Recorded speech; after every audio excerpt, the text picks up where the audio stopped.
नमस्ते everyone, welcome to अपनी पाठशाला। तो आज की क्लास में हम लोग करने जा रहे हैं क्लास 10th का फर्स्ट चैप्टर रियल नंबर्स। तो आज की क्लास में हम ये सीखेंगे कि आज हमारे रियल नंबर्स क्या होते हैं, इक्विवेलेंट डिवीजन एल्गोरिदम लेमा क्या होता है, और फर्स्ट एक्सरसाइज के क्वेश्चंस करेंगे। ये सारे क्वेश्चंस होंगे एनसीईआरटी बुक के, तो देखते जाइएगा। और हाँ, हम आपसे एक और बात कहना चाहते हैं कि अगर आपको कोई भी डाउट हो तो आप कमेंट सेक्शन में पूछ सकते हैं, और मैं आपको इंस्टाग्राम की भी लिंक दे दूँगा, आप उधर जाके डीएम भी कर सकते हैं। तो आज का हमारा टॉपिक है what is real number, equivalent division algorithm lemma क्या होता है, और एक्सरसाइज क्वेश्चंस करेंगे। तो चलिए बढ़ते हैं अपने क्वेश्चंस की तरफ। तो हमारा सबसे पहला है कि what is real numbers. Real numbers क्या होते हैं आपको समझना है। बहुत छोटी चीज़ है, ज़्यादा बड़ी नहीं है, आप लोगों को बहुत इजीली समझ आ जाएगा रियल नंबर्स क्या होते हैं। रियल नंबर्स के दो रूप होते हैं, एक होता है रेशनल, एक होता है इरेशनल।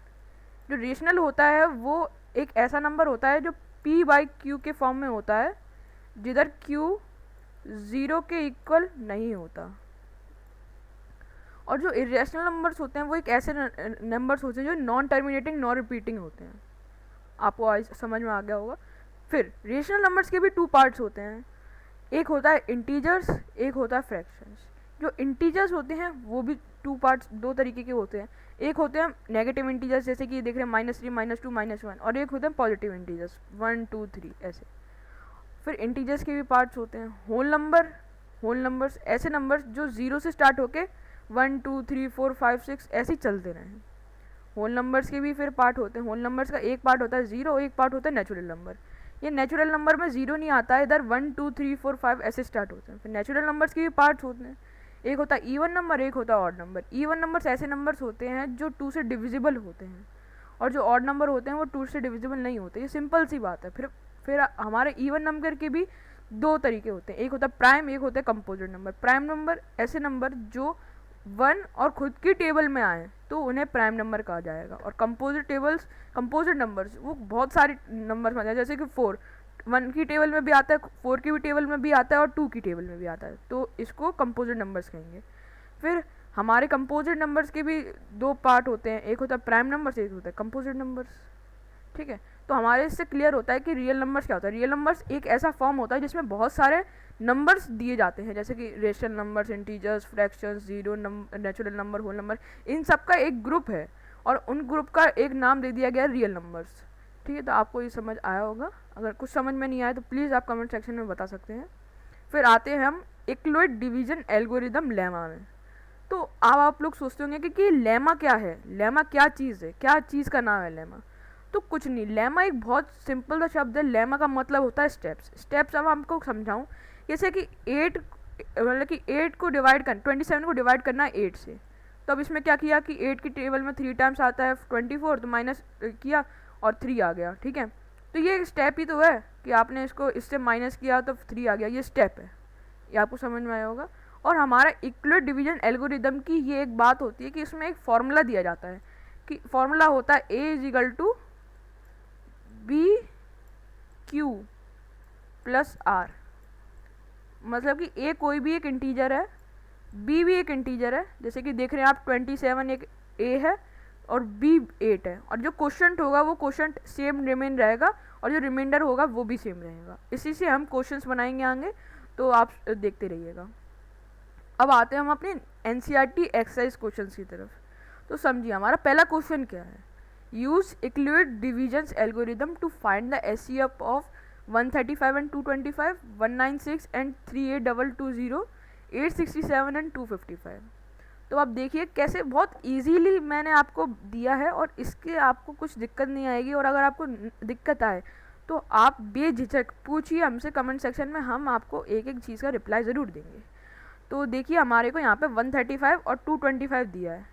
अब जो छोटा नंबर जो है हमें उससे डिवाइड करना पड़ेगा बड़े नंबर को।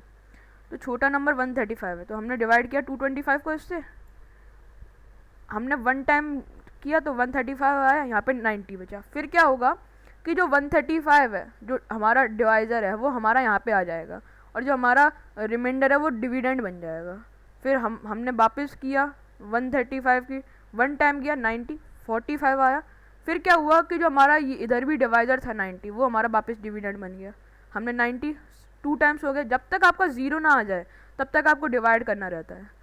फिर हमारा क्या था, हमने आपको एक पहले फार्मूला बताया था कि एक्यूरेट डिवीजन एल्गोरिदम का एक फार्मूला होता है, उसका होता है A = BQ + R। तो देखिए ये 225 था, जिसको ये डिविडेंड था, इसको हमने डिवाइड किया था, ठीक है। तो अब ये 225 इधर लिखा जाएगा और फिर जो डिवाइजर था 135 वो लिखा जाएगा इंटू 1, मतलब कि इंटू क्वोशंट और प्लस रिमाइंडर। तो ये हमने आपको फॉर्मूला दिया है, इसी से आपको करना है। पहले तो ये वाला 225, फिर 135 को हमने डिवाइड किया तो 135 लिखा जाएगा अच्छे से, फिर 90 लिखा जाएगा। तो जो इसमें जो डिवाइज़र होगा ना, जो लास्ट, जैसे कि आपकी 3 स्टेप्स हैं 1, 2 और 3, जो भी आखिरी स्टेप होगा उसका जो डिवाइज़र होगा, जैसे कि 45 है यहाँ पे, तो वो ही हमारा SCF माना जाएगा। तो आपको इजीली बहुत अच्छी तरीके से समझ आ गया होगा ये क्वेश्चन।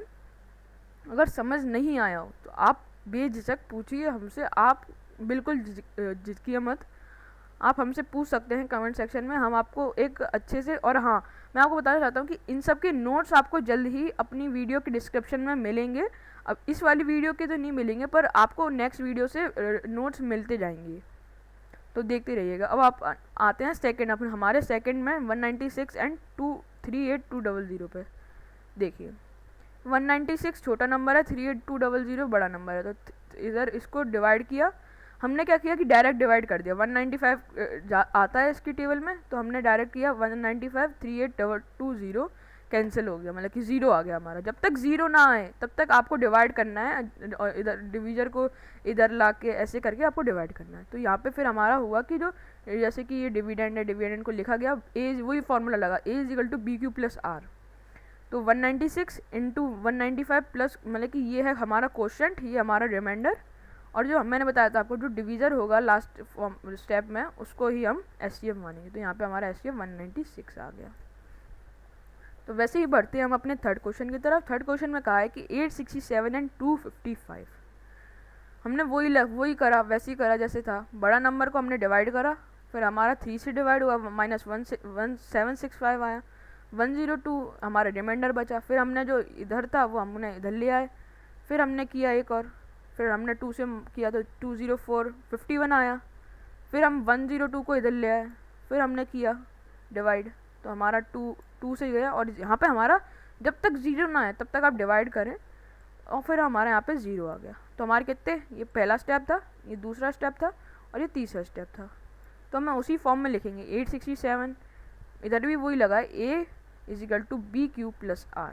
तो उसी स्टेप से हमारा ये हुआ और हमने कंप्लीट किया, और जो हमारा डिवीज़र है लास्ट का स्टेप का वो हमने SCF में लिख लिया। तो ये होता है हमारा पहला क्वेश्चन कंप्लीट। अब हम बढ़ते हैं अपने सेकंड क्वेश्चन की तरफ। सेकंड क्वेश्चन कहता है, show that any positive odd integer is in the form of 6q + 1, 6q + 3 और 6q + 5 where q is some integer. ठीक है, q एक कोई भी इंटीजर है। अब आपको यहाँ पे देखना है कि कोई भी एक पॉजिटिव ऑड इंटीजर चाहिए। तो हमने क्या किया, सबसे पहले हमने एक ही लाइन लिखी, let any positive odd integer be A, मतलब कि हमें पता नहीं है क्या है पॉजिटिव इंटीजर, पर हमने उसको ए मान लिया है। अब हमने जो बी था, बी हमने 6 माना, क्यों, क्योंकि हमें यहाँ पे दी गई है 6। ठीक है, अब 6 से छोटा जो जितने भी नंबर्स होंगे हम उनको रिमाइंडर मान सकते हैं, 0 से लेकर 5 तक। 6 को नहीं माने जाएंगे क्योंकि 6 से डायरेक्ट फिर 0 आ जाएगा, फिर वो तो डिवाइड हो ही जाएगा। तो हमने R = 0, 1, 2, 3, 4, 5 हमने ये नंबर्स मान लिए। अब हमने इक्वल डिवीजन लेमा, मतलब कि AQ + BQ + R लगाकर हमने एक एक क्वेश्चन किया। तो हमारा पहला था कि 0, पहला हमारा रिमाइंडर है 0, तो हमने लिया यहाँ पे A = BQ + R लगाया, तो हमारे पास 6 था और Q था प्लस 0, हमने ये किया। तो ये नहीं बना, ये गलत है, मतलब कि इसने हमें ऐसी प्रॉपर्टी नहीं कराई कि जिससे कि 6q + 1 से हमारा कोई जो A आना था, मतलब कि जो कोई भी ऑड इंटीजर आना था वो नहीं आया, तो इसको हम नहीं मानेंगे, ये गलत है। फिर हमने किया 6q + 1, 6q + 1 हमारा रिमाइंडर इधर 1 दिया गया है, तो हमने 6q + 1 किया, तो इधर आया 6 × 1 + 1, तो हमारा 7 आया। ये एक ऑड इंटीजर है, पॉजिटिव ऑड इंटीजर है। तो ऐसे ही करके हमारा इधर एक 7 आया। तो हमसे यही तो पूछा गया था, show that any positive odd integer is in the form of 6q+1। ये 6q+1 में ही तो है, ठीक है। अब आपको ऐसा समझ आया होगा। फिर आपको क्या करना है कि अब हमें दूसरे को भी रिमाइंडर की जगह पहुंचाना है, फिर तीसरे को भी पहुंचाना है, फिर चौथे को भी पहुंचाना है, फिर पांचवी को पहुंचाना है। ऐसे करके आपकी ये इक्वेशन बन जाएगी कि 6q+3 भी एक ऑड इंटीजर आएगा और 6q+5 भी एक ऑड इंटीजर ही आएगा। तो इधर हमारा सेकंड क्वेश्चन फुल्ली तरीके से कंप्लीट हो चुका है। आप लोगों को ज़रूर समझ आया होगा। अगर समझ नहीं आया तो प्लीज़ आप बेझिझक पूछिए कमेंट्स में, हम आपका रिप्लाई ज़रूर करेंगे।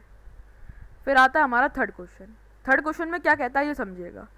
N army contingent of 616 members is to march behind an army band of 32 members in a parade.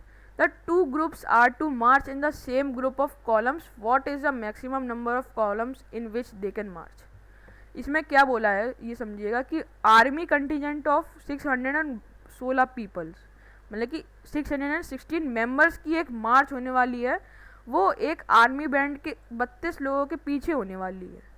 तो हमें ये बताना है कि कितने कॉलम में कितने लोग आएंगे कि वो 616 पीपल्स जो आर्मी बैंड है 32 मेंबर्स है उनके पीछे खड़े होने हैं, कितने रोज़ आएंगे हमारे, हमें ये फाउंड करना है।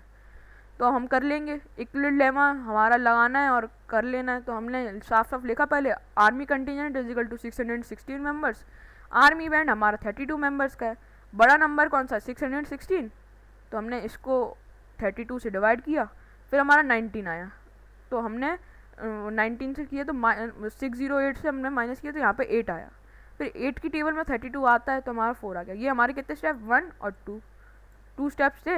हमने 616 को लिखा ऐसे और 32 इंटू 19 प्लस 08, मतलब कि जो हमारा डिवाइज़र था हमारा, फिर जो क्वेश्चन था और प्लस रिमाइंडर कर दिया। फिर हमने सेकंड में भी ऐसे किया। तो मैंने आपको पहले ही बताया था कि जो लास्ट स्टेप होगा उसका जो डिवाइज़र होगा उसे ही हम अपना SCF मानेंगे। तो हमने यहाँ पे क्या देखा कि यहाँ पे 8 है, तो हमारा SCF भी 8 है और जो रोज़ बनी है वो भी 8 है। तो इधर तक तो आपको सब कुछ अच्छी तरीके से समझ आ गया होगा। तो आज की क्लास हम यहीं ख़त्म करते हैं। जो नेक्स्ट 2 क्वेश्चंस होंगे वो हम आपको जल्द ही एक दूसरी वीडियो में बताएंगे। तब तक के लिए वीडियो को लाइक किए बिना मत जाइएगा, यूट्यूब चैनल को ज़रूर सब्सक्राइब कीजिएगा जिससे आपके पास ऐसी ही अच्छी वीडियोस पहुंचती रहे, और घंटी को बजा लेना जिससे नोटिफिकेशन आपके पास आ जाए जैसी हमारी वीडियोज़ आए। और हाँ, हमें फॉलो मत करना भूलिएगा इंस्टाग्राम पे और फेसबुक पे भी ज़रूर कर लीजिएगा। इधर हम लोग डेली अपडेट्स देते रहते हैं, कौन सी वीडियो आने वाली है, किस प्रकार की वीडियो है, ऐसी चीज़ें हम बताते रहते हैं। Thank you so much for watching my video.